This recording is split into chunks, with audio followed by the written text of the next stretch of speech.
Hey, welcome to your theory test. This is level 4. You made it a long way. I couldn't be prouder. So I'm going to show you everything you need to know to get through this one, and then maybe number 5 if I have some time. Let's take a look. If you need to examine these issues here.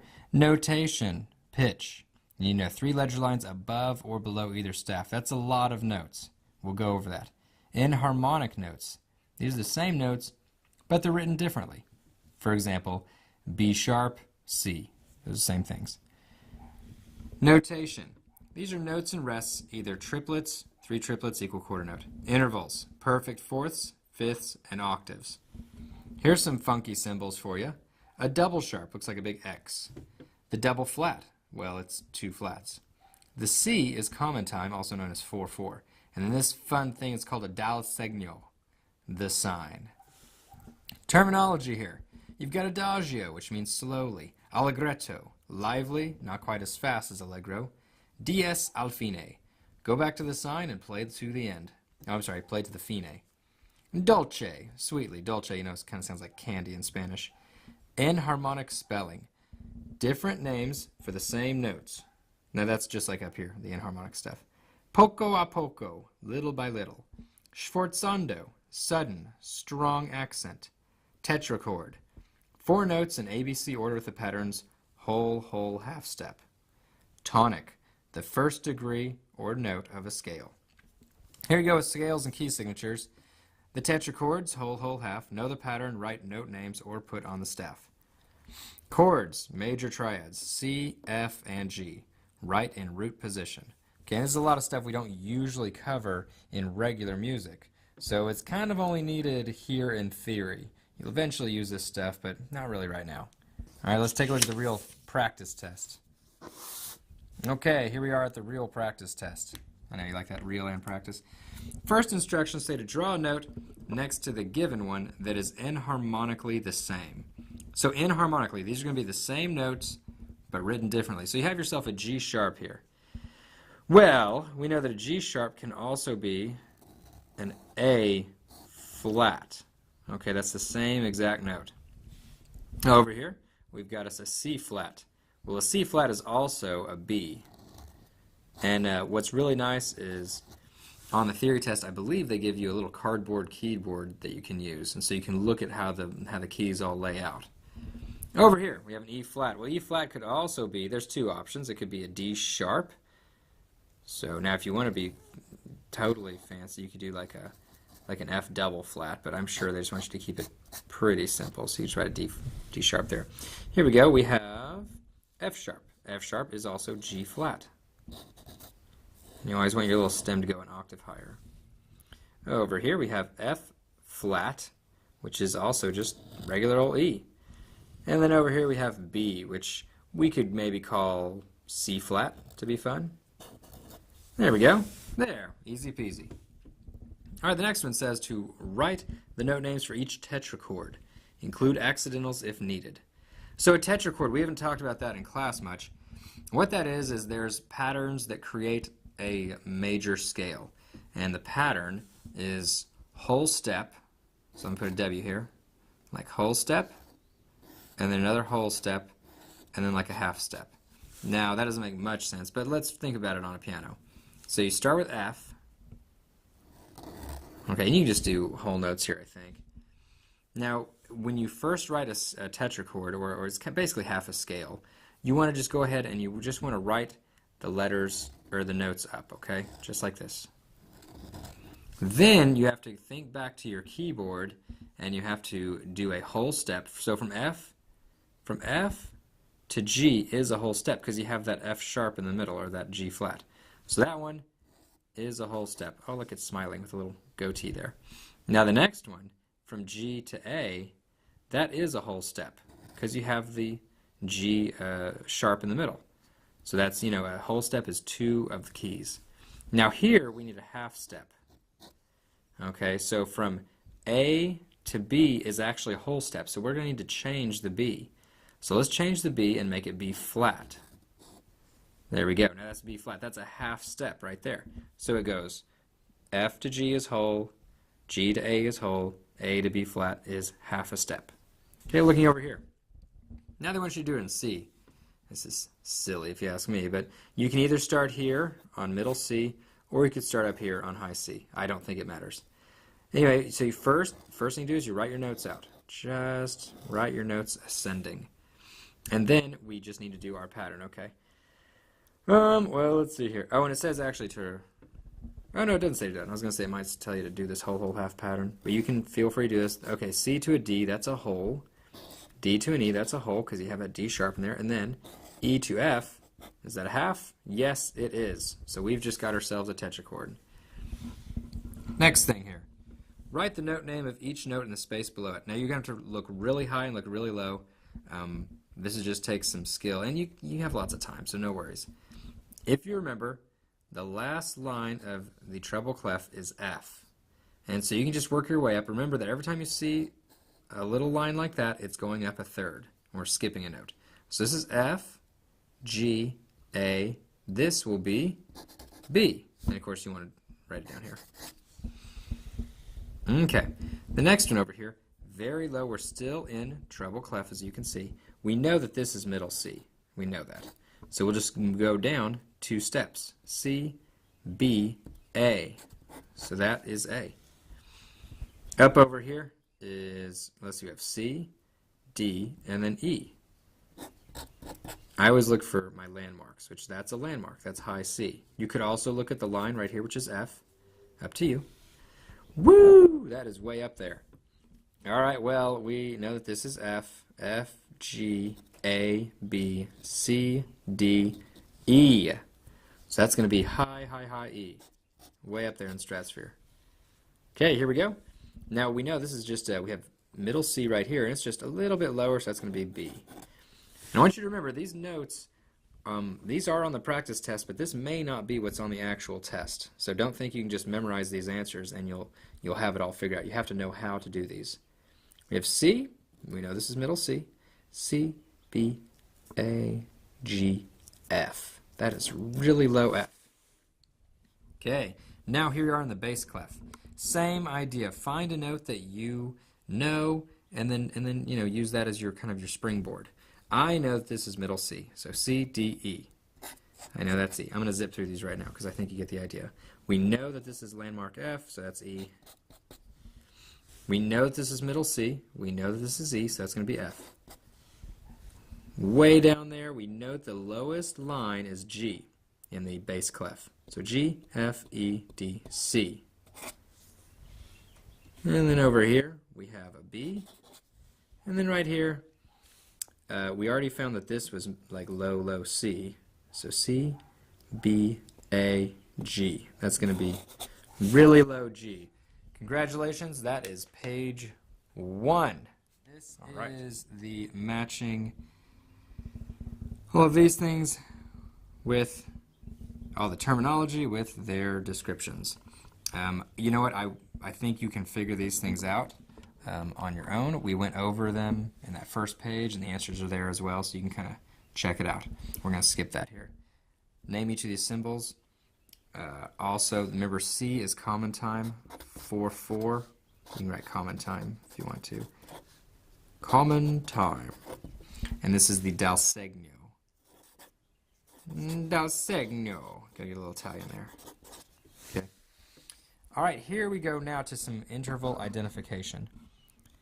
Tell if each fourth, fifth, and octave is perfect or not. Write yes or no on the spaces.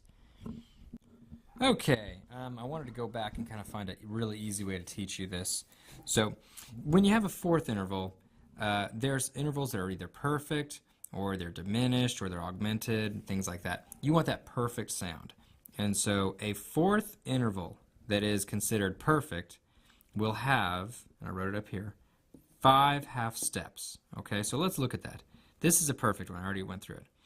F to B flat. If you count up your half steps, you go F sharp, you go F sharp, G, G sharp, A sharp, well, B flat, you're there. That's 5 half steps. And so there, you're in business. Count that up for every fourth. If it doesn't make 5 half steps, if it's either over or under, then it's no good. Over here, the fifth, to be perfect, it needs to have 7 half steps. Okay, so it's a little weird. Think of fourth needs to be 1/2 step more than its number, so it's 5 half steps. The fifth interval needs to be 7 half steps. Okay, so from E to B right here is 7 half steps. You can count them all up there. Now octave is way easier to do. It's just common sense. All right, so octave, you're gonna have, like this one is a F sharp to an F. And so if you look at it just dumbly, it's F to F. Okay, that's cool. If it's not the exact same notes, then it's not an octave. It's not perfect, I mean. So like F sharp to F natural is not the exact same note. So that is not a perfect octave. Octaves are really easy to find. So if it's a C and a C sharp, well, that's not perfect. Okay, so let's go over here. Let's find out. Is this one perfect? Well, we've got here A flat to E flat. You'd count them up. Remember, this is a fifth, so it's 7 half steps.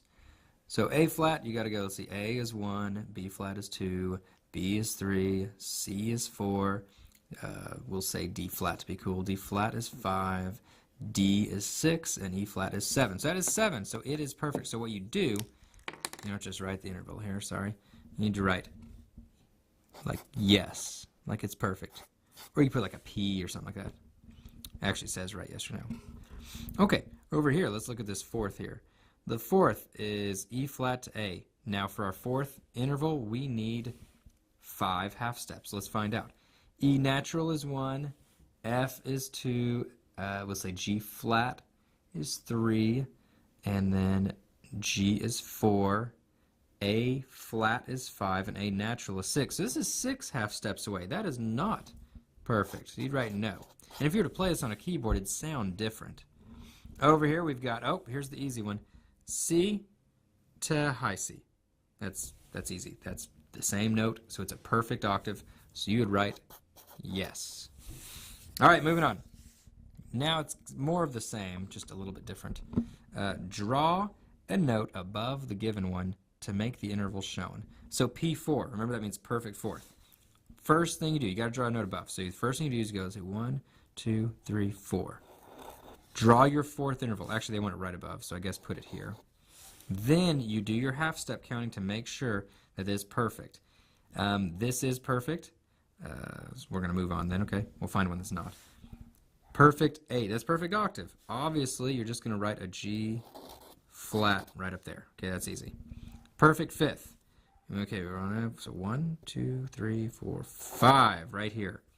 You add up your half steps. It needs to be 7 half steps. And boom, you're there. Okay, 1, 2, 3, 4. This is a perfect fourth. Now, start with B. We're going to go ahead and count this up. B to C is 1, and then we have C sharp, D, D sharp, E. That's 5 half steps. So that is perfect. Okay, moving on. The octave. This is a D sharp, so you just write another D sharp. It's perfect. It's easy, right? And 1, 2, 3, 4, 5. Okay, A flat. This might throw you for a loop a little bit. So we go A is, remember you need 7 half steps. A is 1, B flat is 2, B, C, D flat is 5, D is 6, E flat is 7, E is 8. Okay, so we already found it. E flat is the 7th half step. So boom. Okay, there you go. Congratulations, you are 2/3 through with this. Here we go. All right, page 3. Last page. All right, looks like we're going to some rhythm here. Name each kind of rest and tell how many beats it receives in 4/4 time. Name each kind of note or rest, excuse me, in 4/4 time. This is pretty easy. Nice, take that back. Some of it's easy. So this is a dotted half note. So you'd write dotted half note, and it gets 3 beats. We know this from way back in level 1A. This is an 8th rest. 8th rest. It gets 1/2 the beats. Okay? Ooh, this is fun. This is a triplet. Now, you haven't actually learned triplet. If you're where you should be in your level, you have not learned triplet yet. But a triplet, it's like 3 eighth notes in 1 beat. So you'd write triplet. Now, people might, I think triplet works. Okay? And it gets 1 beat. It actually gets 1/3 of the beat if you just count 1 triplet, but they're always together, so there you go. This is a half rest. Always look at it, looks like a hat. A little dude wearing a hat, see? Olale! So that gets half rest, gets 2 beats. Okay, quarter note over here. We know that. I'm not going to skip that. Okay, this is a quarter rest, gets 1 beat. Dotted quarter note. That's what you'd say, just like a dotted half note. This is a dotted quarter note. Dotted quarter note gets 1.5 beats, which is really weird. They sound awesome, but they're weird. This is an 8th note. It gets half a beat. That should be really easy for you. Let's look at the next section here. On the line below each measure, write the number of beats in that measure. So quarter note equals 1 beat. Okay, so on the line below each measure, write the number of beats in that measure. You're going to have to do some counting here. So you know a quarter note's 1. This is each half, so that makes 2. And you can do this if you want to write them like 1 beat there. This will be 2 beats. This is a triplet right here. So it's the 3rd beat, and then this guy's the 4th beat. So you have 4 beats total here. Over here we have triplet. 1 whole triplet is 1 beat. This triplet's another beat, and then you have 2 half notes, or I'm sorry, 2 eighth notes, which is another beat. So that's your 3rd beat. So that has 3 beats in the measure. You got 1, and then it looks like an 8th rest and an 8th, which is just half and half, which makes another beat. So you got 2 beats for that one. And then over here, 1, both these make 2, and this makes 3. It's just simple math. You should have fun with it. All right, last thing to do here. Write the notes for each triad in root position. Triad is a chord, and so you have an F chord. Obviously, the first thing you do is you stack them on top like this. Okay. Then you need to look at your little formula to make sure that it is correct. These, if it is F, C, and G, then I know they're correct already. But I'm gonna go ahead and tell you the formula. For a major chord, you're gonna have your root, and then the middle one is gonna go up 4 half steps, okay? And then the top note is going to be 3 half steps above that. Hope that makes sense. Okay, so you start with the F, then you go up 4 half steps, and you come up with the A. It's not going to be A flat, it's not going to be A sharp, it'll be A, because I've already counted them. And then you go up 3 half steps from there to get the C. All right. Over here in the key of C, we have a middle C, and then and so you just stack them up like a snowman, and then you do your math to make sure that that's right, and that is right. And then G over here, you just start on G, stack them like a snowman, and go through them. These are easy. I don't know if there's going to be one with a sharp or a flat, but remember to keep it this way. Then you do your, if you need to sharpen something or flatten something, then you do that. And that is the end of the test.